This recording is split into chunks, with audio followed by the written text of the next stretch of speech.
I thought that was Caleb, bro. That's Big R. It never puts us in the same order, you know. It always has me like I'm usually like on the left hand side. I can't even point because it's always the opposite direction. Mine switches faces like every other like vocal, so it's like, oh, yeah. Who's that? Yeah, for sure. All right, guys. Shit. Welcome in 254 Talk. Your boy Cashie Beats, joined by your boy Big R, Caleb Dabbs, and my guy Airman. He's on this side actually. I gotta start pointing in the opposite direction. But shit, yeah, welcome in. We're gonna go over, you know, of course, UFC 252. I believe that's the card. You know, the trilogy of DC and Stipe. Other sports like we normally do. Whatever you guys want to talk about. Hell, if you're going through some shit, probably not the best place to talk about it, but hey. You might get a listener or two. Yeah, hey, shoot, you never know. People like stuff like that, man. But shoot, I'm gonna go ahead and start it off. I was looking at some rankings earlier, and Marlon Chito Vera isn't ranked right now, which is kind of surprising because I thought he was ranked 10th before he lost, you know, to Song. Yeah. So I don't know. That's kind of weird to me, honestly. The rankings are kind of awkward. Yeah, I never really liked the rankings. Yeah, that makes sense. O'Malley will probably be ranked if he wins too. So he's 14 right now. Oh, we'll see. Mm-hmm. He gets a top 10 guy. Yeah. I still think he's about 3 fights from seeing Cody. You think so? Yeah, for sure. Well, yeah, Cody moved. He's trying to, and that's another thing I had on here. 125. Yeah, it looks like they're gonna give him the title shot against Figueiredo. Yeah, that's crazy. Both titles though. He don't want to, you know, drop one and defend one. He wants to do both of them. Oh, I imagine. But my thing is, why is Brandon Moreno not like in title contention? He just beat what's his face? The guy that beat Figueiredo, I think, or he beat Joseph Ben. Anyways, he knocked him out, and I'm like, okay, he's definitely gonna get a title shot. They just like move past him. They're passing a lot of people on title shots right now. They're passing Sterling too, who I think needs to get a title shot. Yeah. They even when if Sterling's gonna get the next shot, we'll see. You know, like Dana don't want to give him the shot. I don't know if it's one of those where he don't feel like he has the fans, or if it's gonna be another Demetrius Johnson to him, which was a great fighter, but didn't get pay-per-view buys. Yeah. Didn't have enough sales behind the name. Mm-hmm. That's kind of it too. They made a good point. You know, the people who make it in this business are the people who have the fan bases. They grab the attention. They're out here with the media. They're saying this. They're saying that. They're not these guys like Robert Whitaker who just are boring. No offense, you know, but they don't have the media or fans behind them. You know. Yeah. O'Malley is the co-main event now. Mm-hmm. Yeah, and then they're followed. Well, it's going to be Junior Dos Santos, Rosenstrike, and then Sean versus Cheeto. Yeah, wasn't the JDS fight the co-main event first? Yeah, it was. I think so. I think so too. But you know, Dana, he's a majority fan kind of voter kind of guy, so he's like, oh yeah, everyone's behind Ride the O'Malley train. Mm-hmm. It's going to get stopped here soon. Yeah, I mean, literally, his mouth. I mean, he's good. I am a fan. I don't want anybody to think I'm a hater. Yeah. Mouth is definitely carrying his career further than his skill is right now. Oh yeah, I mean, sure. I think he's fun to watch also because he has these features about him that people like. You know, he smokes. He's very like. How I explain it with the younger fans. You know, you get the younger fans. Yeah, he's definitely in the in crowd right now. Yeah, you're gonna win. Yeah. He's very charismatic, and that really sells in the UFC. Yeah. for sure. But yeah, so what was I gonna say? Oh, I know this is out of the off the card, but who do you think's next for featherweight championship for Volkanovski? Who do you think is gonna fight him next? Max Holloway. Again, Yeah, trilogy. I think Max gets another fight. Like, I think he should almost, but Look, I it think- ain't gonna happen. I mean, unless me and Aramis have talked Volkanovski about just this a lot. fight him. Me and Aramis have talked about this a lot. The first fight should have been a draw. At best. Yeah. The second fight definitely should have gone to Holloway. So I don't see how you don't give him the third fight, even though he's lost both fights. Also, I think we need to. I don't know if we've ever talked about this. Do you guys have any ideas how to fix this scoring thing? Like, I've come up with some different things, and me and Caleb have talked about some different things. Like, what are y'all's ideas on how to get a more consistent scoring on these MMA matches? Well, here's how I look at it, right? And I don't look at it exactly like this, but I look at it like street fight, like a street fight rules. Except, it's mixed martial arts. There's different things like takedowns and stuff like that.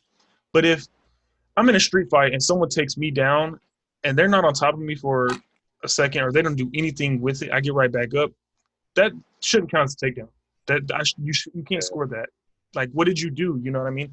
Now, if you take me down, you're beating me up, is different.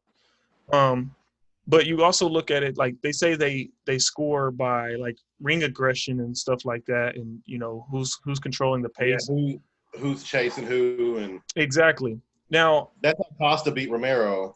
Exactly. Now my thing is, if you're a counter fighter, and it's kind of what happened when Izzy and Romero fought. If you're a counter fighter, you're kind of waiting for someone to throw. If no one's throwing, it looks like nothing's happening. I think the only way you can fix the scoring is you look at the center of the octagon and who's controlling the center of the octagon majority of the time. Now, that's what goes last. That goes after significant strikes, body strikes, leg kicks, all that stuff goes first. But then you got to look at those little things like who was in the middle of the cage more, who was, putting the pressure more. But judges, they have their own mindset. I don't know how they get these 47, 48s, 40, 45, 47s. Some of them be wrong too. Yeah. A lot of. That's crazy. I think they should judge the fifth round more than the other rounds, because if you're losing the first and second and you kind of do good in the third, but you dominate the fifth, I think that should show that you've done a better job in the fight because you've lasted longer and you've dominated towards the end of the fight. It was like a game plan. Or It's who has more kinda, gas? It's kind of one of the things where, like Paul was talking about, if you're in a real life fight and you whoop this dude's ass for fucking, 4 or 5 minutes, but that last minute he's on top of you and he don't knock you out, but the bell rings. Really, did you win that fight? Yeah. You know what I'm saying? So many different ways to go. The perfect example of that is the Chael Sonnen and Anderson Silva fight, the first one. Oh, yeah. He's locked in that. Where Chael pretty much dominated Anderson for 4 rounds, and then right at the end, Anderson pulled it off. And Chael was like, I don't feel like he dominated him that 5th round too. Yeah. I mean, with those kinds of things, but finishes, it's kind of like that's the sport, If you can like steal a finish, I mean, you win.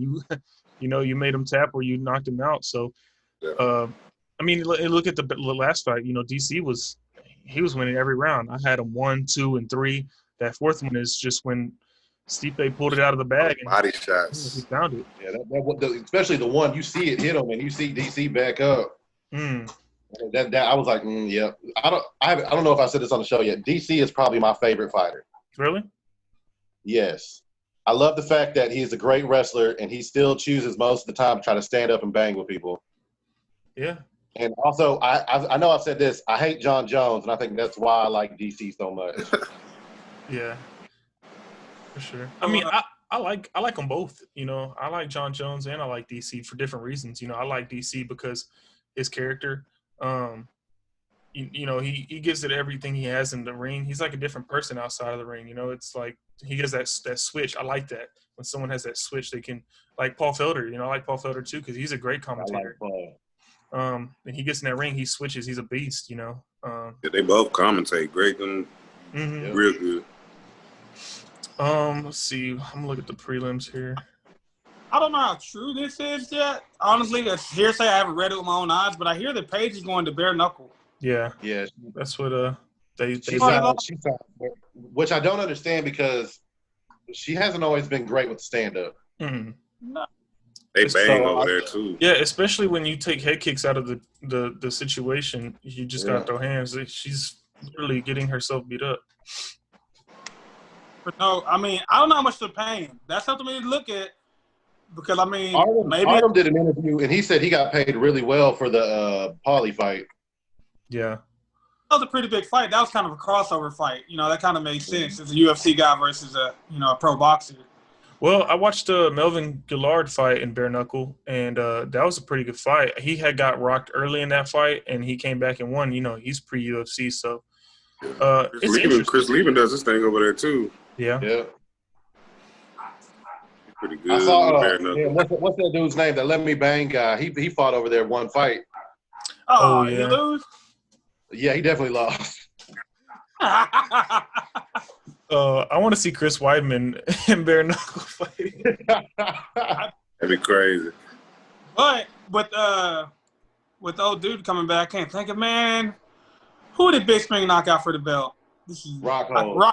Rockhold's coming back, so I think that's a good fight for Weidman. They're both kind of definitely proms. Yeah, I think for us like hardcore fans, that's the fight to make, right? You know, casual fans won't know. They won't be hyped for it. It's almost like when Yoel Romero and Polo Costa fought. You know, the last time I was super stoked, and all these casual fans were like, "What? Like, what's so good about this fight?"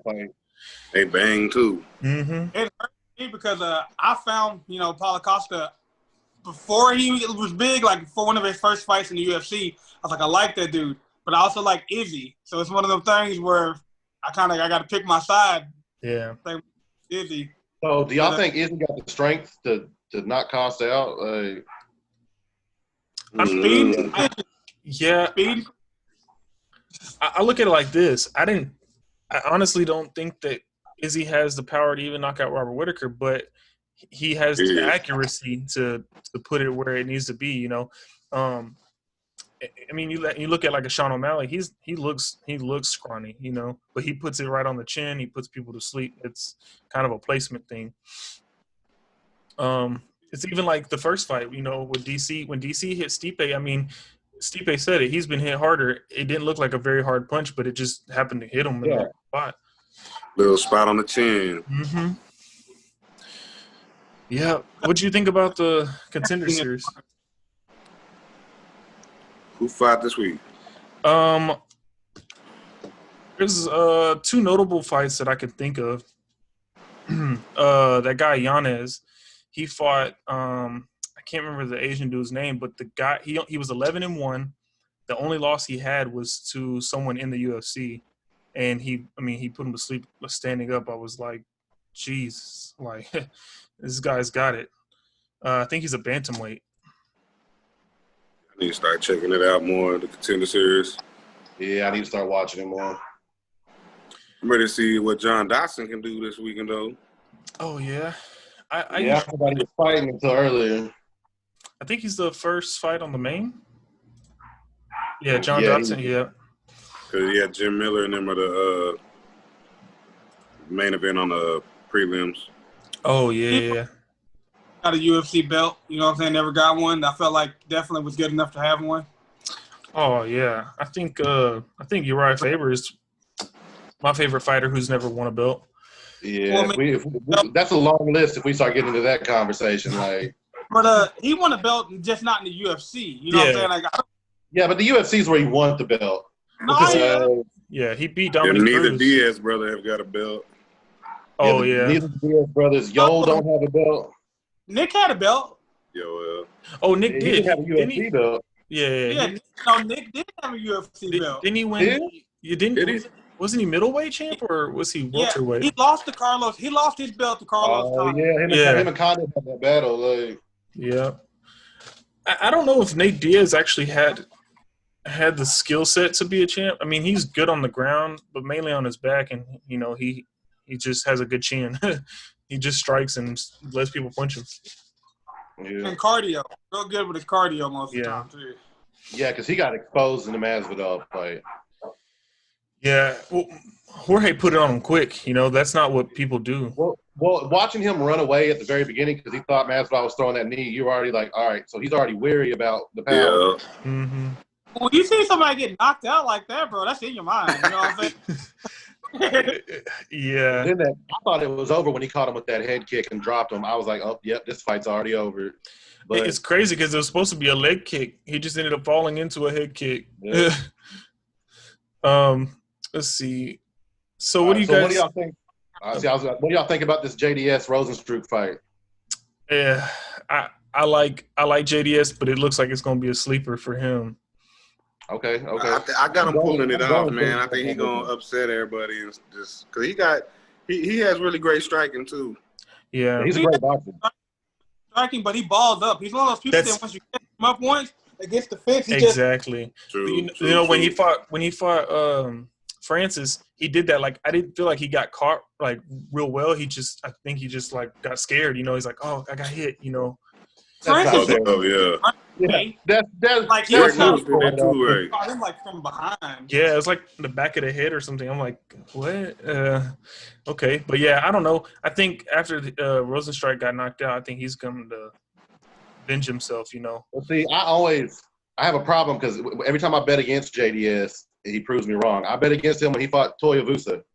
Yeah, because Tuivasa was undefeated at that point, and I was like, all right, he's got this. And JDS beat him in the second round. Put that work on. So, do you guys think that Sean O'Malley will finish Chito Vera? Definitely. Think so? Think it's gonna be a knockout? Yeah. I think he's gonna put on another show again. I think Chito's gonna go for the takedown. I think he's gonna try to take him down.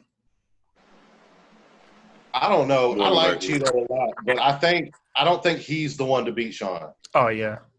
I really think Cody's going to fight for the belt, and then they're going to set this fight up for him to fight Sean somehow, and Sean's going to get dropped by Cody. Yeah. Who's the favorite in this fight? Like bet Sean.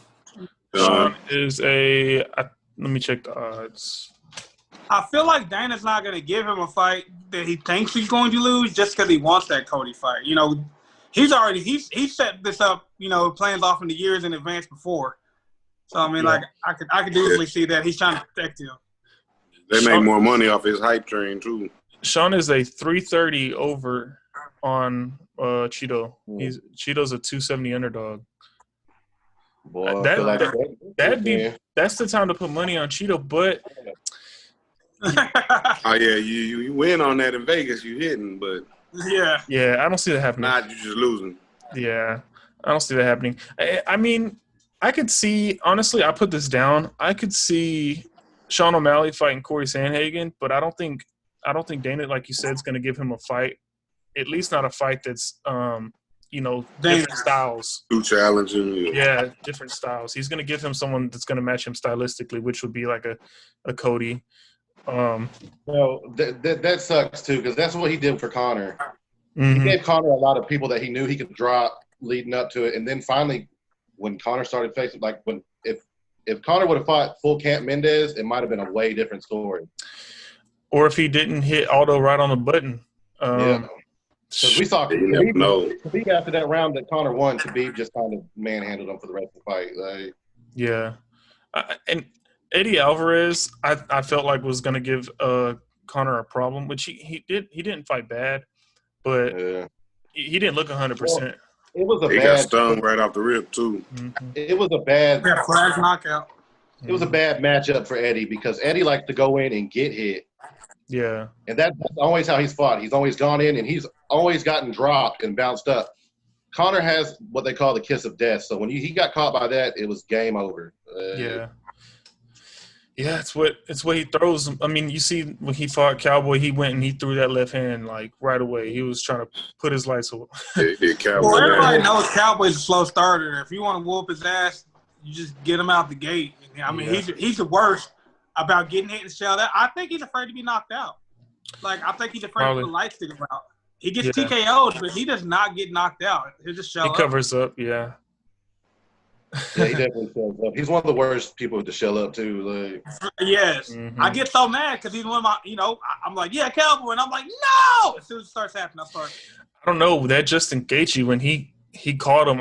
I was like, just stop the fight because he just looked like he was in a bad spot, and I didn't want like to. days, he was already days. yeah. I know y'all gonna run with the UFC 4 tomorrow. Oh, UFC man. 4. Man, you know what? I'm so tired because I want to get UFC 4 and I want to get Madden, but ain't no way I can get them both at the same time. When's Madden come out? I think the pre-orders are already available as well. But UFC 4 comes out tomorrow. Yeah, I'm going to pick mine up as soon as Best Buy opens. Yeah. Man, I can't buy no more games for a PS4 if I know I'm about to get the PS5. Yeah, true. I be feeling like that, but so that's my thing. I guess I'm gonna have to wait and get it when it come out with the 5. For sure. So what about the NFL? It looks like the NFL is going to go through everything. It seems to be working. NBA people aren't testing positive. It's looking like everything is going to go the way it should. Hopefully everybody stay in their bubble and we get to watch some NFL. I mean, but for a whole football season, they're gonna have to stay in the bubble. That's what I'm wondering. Oh yeah, that'd be hard. So Like, they that's probably gotta cut. be I don't know. hard. Yeah, and you can't really. It's not like NBA. You can't push games close together. Yeah. It's more physical. Who knows? Because they, who knows? They still making trades and signing everybody like it though. Yeah. Yeah, like Cowboys just picked up Griffin. making that line Yeah. strong. I Yeah. like That front seven look good. Yeah. Hopefully we do get to see an NFL season.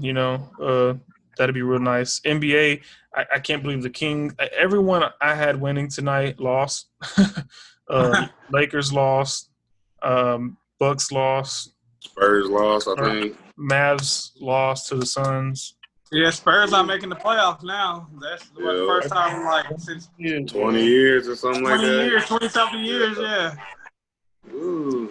I know Spurs fans are hurt. It's Pops hurt more than anybody. Yeah. There's people that don't remember the Spurs not making the playoffs. You know what I'm saying? Like, there's teenagers that this has never happened before in their life, that the Spurs didn't make the playoffs. In my time watching basketball, it's never happened. I started watching basketball when the Spurs were dominant. Duncan was winning rings. Dirk was still young. Parker, Ginobili, they had everybody. Mm-hmm. Hey, they started off strong when they had Robinson and Duncan right off the bat. So. Shaq was with the Heat when I first started watching basketball. So it's been some years since that's happened. Let me see. So who has it been come down to who clinches the 8th seed yet in the West? I'm not sure. Let me see. West. Because the playoffs start this weekend, don't they? Yeah, I believe so. I didn't know that. So it looks like Wizards been out. Magic. It's gonna be Magic with the 8th seed. Nope, that's East. Sorry. No, there's still a fight for that 8th seed between the Blazers and the Grizzlies. Dame's fighting for that thing hard right now. I thought so, yeah. Yep, Grizzlies and Trailblazers are tied at 34 wins. Whoever wins their next one should make the playoffs. So it's pretty much against Ja Morant and Damian Lillard at this point, who can lead their team to the playoffs. And then, me personally, I see the Blazers making it, and they're gonna have to play the Lakers first round. Is that a sweep or? That's not a sweep because Dame won't allow a sweep. Yeah. So I know. I said last week that Lakers are going to sweep somebody, so it's going to have to be the second round. Yeah. If you're a Lakers fan, you're probably hoping the Grizzlies win and make it into the playoffs. Oh, yeah, that's definitely a sweep. I like Ja Morant too, though. He's still a rookie, ain't he? Yeah, but he doesn't have a great team around him. Like, Yep. I'm surprised the Thunder are 4 seed, man. Hey, that's my team. Paul, man, you can never count him out till the playoffs. They got the same record as the Jazz and the Rockets. That's crazy. The East looks pretty weak. I haven't been watching the Jazz. Have they been playing good? Because I know they had problems when Rudy Gobert got the COVID. He was being real reckless about it. Have they seen really fix that? Like, yeah, they, media and stuff. They, of course, their, coach got them together and was like, hey, look, we're in the playoffs. We're gonna, try to make a run. I'm sure they got their shit together. Cause got a good squad, man. Oh yeah, they Donovan Mitchell is one of the best. If you ask me, he's a sleeper. I think he's underrated. The Stifle Tower, man, like he's one of the best defenders I've ever seen. That reach is crazy. Oh yeah, most definitely. He's like what, 2-time Defensive Player of the Year, back to back, or something like that. And his wingspan's like almost to the rim, like. Yeah, dunked by standing up. Yeah. Other news. What we didn't talk about real quick was the main event. What was it? The main event. Oh, the main event. Yeah. So, of course, the trilogy, it's going to be – I think it's going to be one of the biggest fights ever. I mean, regardless of what happens, I don't see it going 5 rounds. Nah. And no way. Oh, man. Okay, yeah, so we got to put in our predictions. We always do this. So we can probably do that and then wrap it up. When did you do the predictions for the 3 fights, though? You know what I'm saying? For the Rosenstruck fight, oh yeah, the Malley fight, and then the main event. For sure. We'll do that. We'll say you can call the round, call, how it ends, who you got. Do you want to start, Aramis? Go ahead. I'm going to say that O'Malley's going to lose by decision. I've seen him have problems with lesser fighters. He hurt his leg in one fight, and basically the other fighter bailed him out. I'm going to go with Rosenstruck with him and JDS. I just feel like that Rosenstruck, he had a lot of power, and all he has to do is touch him. Mm-hmm. And on the main event, I'm going for DC. I want DC to win. I think Stipe wins, though. So my heart's for DC, but my MMA mind says Stipe pulls it out. Okay. Mm. Debs, Right. you want to go? Yeah, I got it. I'm gonna say JDS wins. I think we're gonna find out if Rosenstruck is fine after the Francis loss, because we don't know yet. Because a lot of fighters can break after that. So I think JDS wins by knockout in the second round. I think O'Malley wins by knockout in the first, because he just has to put on a show. And I think DC wins either knockout or TKO in the third round for the main event. Okay. And he puts the gloves down and walks off. Okay. Go ahead, Big R. Hey, I agree with Caleb all the way until the main event. I think Stipe wins in the third, same way though. Okay. I got Rosenstruck. I got him in the first. I haven't seen enough from Junior to think anything, different than he's probably going to get hit and hurt. I got Sean O'Malley in the second. I actually think the first round is going to be very competitive. I think Cheeto's going to try to take him down, and that's going to take up a lot of the clock. Sean O'Malley will probably come back and hit him with his right hand and finish him. I got DC, actually. I think DC takes it, and I'm going to say third round submission. I think he's going to take Stipe's back like he's done quite a few people, and he's going to put that choke A lot on, of people. take the win. Yeah, those are my betting odds. So we'll see. Tomorrow night is Friday. Actually, tomorrow's Friday. So, yeah, Saturday night, it's all going to go down. Actually, for UFC 254, we're going to try to do something special for the fans who are watching. We do appreciate you guys tuning in for sure. We'll have more updates and stuff like that on the Facebook page. So make sure y'all follow the Facebook page, subscribe to the social media, and subscribe to the team. Cashie.